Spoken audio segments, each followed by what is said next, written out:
How's it going, ladies and gentlemen? And welcome to another special edition of Real and Real Me. And today we're going to talk about a lost artifact of God Himself. And as a lot of religions recognize and realize what this artifact is, none other than the Ark of Covenant. Now, the Ark of Covenant is not to be confused with what is also an ark. And what I mean by what is also an ark is the Ark of Noah.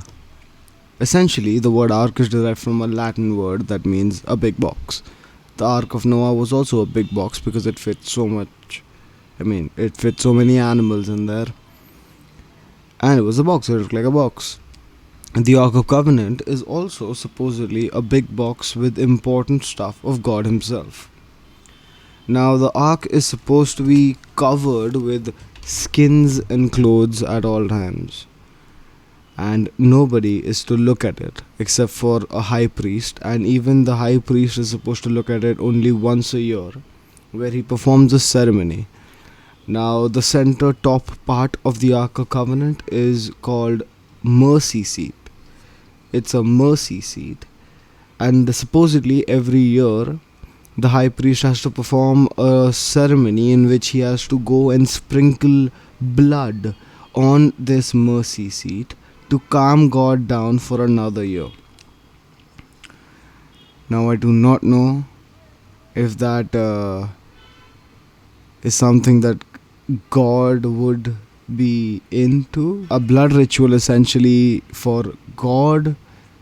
It's not uncommon because back in the day you would hear about it all the time. So I guess people believed what they wanted to believe. Essentially, if we move on from that, we come to the fact that the ark was built by Moses under the strict guidelines of God Himself, and there were golden rings on four sides of the ark, which could be used to put wooden beams through and raise the ark and carry it around if needed.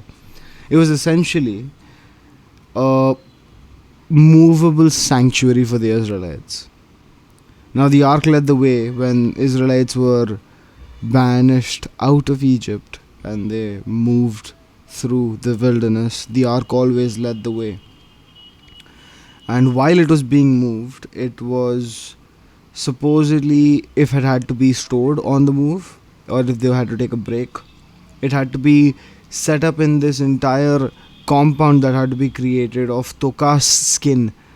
And tokash is essentially, in ancient times, was an animal with a skin that had 6 colors on it and a horn. So essentially it could be that it was a real life unicorn whose skin was needed.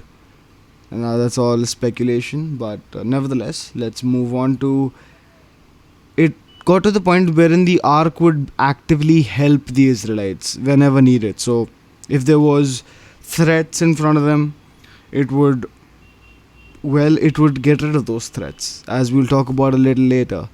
But if there was a water body in front of them, the ark would literally part the water body so that the Israelites could move through. And this serious power that was supposedly contained inside this ark was not to be tampered with by anyone or anything. As a matter of fact, upwards of 70,000 people lost their lives just trying to get a glimpse of the ark in its uncovered form.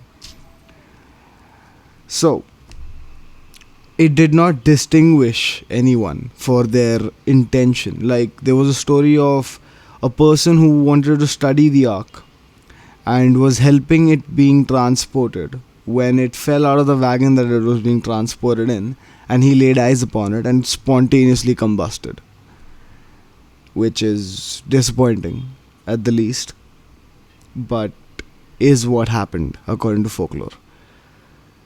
Also, cherubim of the mercy seat is the two things that are on top of the Ark of Covenant, which are pointing towards each other, which are essentially a figure with the human head and eagle's wings, and they're pointing towards each other. And apparently the center of this spot is where a spark is generated and a concentrated beam fires at anything that was a threat to the Israelites while they travel the wilderness, be it scorpions or snakes on the ground, or be it thorny bushes that were in the way that they couldn't get through. Anything that was a threat to the Israelites would be neutralized by this beam that was formed at the cherubim of the mercy seat. Now, it is also said that inside of the Ark of Covenant, there is, except for the tablets that the first 10 commandments were written on, there is an arch ruby statue, which is essentially a cat's face with wings. And supposedly, it meows with the force of 1,000 winds and generates intense energy. And the Ark of Covenant, as soon as this cat screams, is supposedly to attack whatever is the enemy of God. Moses lived up to the time of King David and Solomon. We know that for a fact. And the first temple that was made, that was under King Solomon, apparently the ark was placed there. Here is where things get iffy. So Israel was divided into two parts, the north of Israel and the south of Israel. Now the north fell in 722, and the south, which was Judah, was invaded by the Babylonian Empire in 587 BCE, with the temple being destroyed. Now that was the last official known place where the ark was. Where it went from there has been nothing but theories. The first theory says that Jeremiah saw that the Babylonians were going to attack, grabbed the ark, grabbed the tent of meeting, grabbed the altar, and headed to Mount Nebo, where he hid everything until God himself would select the time for someone to come across it and find it again. Commendable, but one single individual to move an ark of that size and all of that, considering that he was not an ordinary human being, he was a prophet. Yes, you could put some weight behind this theory. But another theory states that Ethiopia is where the Ark of Covenant resides, in a place called Aksum. So Kebronakas and Queen Sheba had a kid, and when her kid went back to meet Kebronakas, he brought back a few Egyptians who had apparently stolen the Ark of Covenant and ridden back with him. And this child found out upon reaching Aksum that it must be the will of God himself for him to bring back the Ark of Covenant and put the Ark in a church that is called Our Lady Mary of Zion. Another theory suggests that the Templar Knight found the Charta Cathedral and stole every artifact that was supposedly important to God back in the day, and believed that they could all be stored at this cathedral. Did they find it or did they not? That's still up for speculation.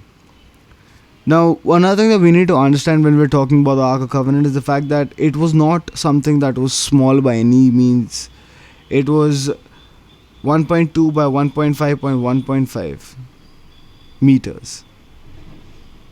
So it was not tiny, but it was not huge. In 2012, a very sketchy find was disclosed to the world, wherein in Thasos, which is in Macedonia, where the greatest conqueror known to mankind, Alexander the Great, was buried, and his tomb was found. And supposedly inside Alexander the Great's tomb, they found the Ark of Covenant. What it was doing there is still beyond reason, because according to history, Alexander the Great went and he was shown the book of Daniel, in which it said that a great Greek leader would appear and conquer the Persians, and he was happy with that, but it has no record of him taking the ark with him. In 1899 in London, there was this Irish folklore which said that it lay in Ireland, in this lost land in the middle of the forest. But a lot went wrong for the search committee and it was called off. It was all leading to no avail. So there is no hard concrete proof as to where the ark is, and we haven't found the ark. Be it in Egypt, be it in Ethiopia, be it in Europe, be it in England, or be it somewhere else in the world that we cannot contemplate. The story of the ark is so old that it is literally mentioned in both the testaments in the Bible. It is mentioned in the holy Jewish book. It is mentioned in the holy Islamic text. It is mentioned in numerous religions across the globe. And that means that there has to be something that this ark is about. Could it be alien technology? I don't know. Could it? Concentrated beams? Makes sense. But then again, we don't know when the ark will be found. Another story also says that there'll be a ginormous earthquake, and from the ground beneath, the ark will rise with its carriers. That also is supposed to indicate the second coming of God Himself. But that is the story of the Ark of Covenant. Interesting.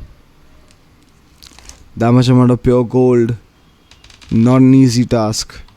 Everyone would have wanted a piece of that back in the day. Alright. I hope you guys enjoyed this. Take care and peace.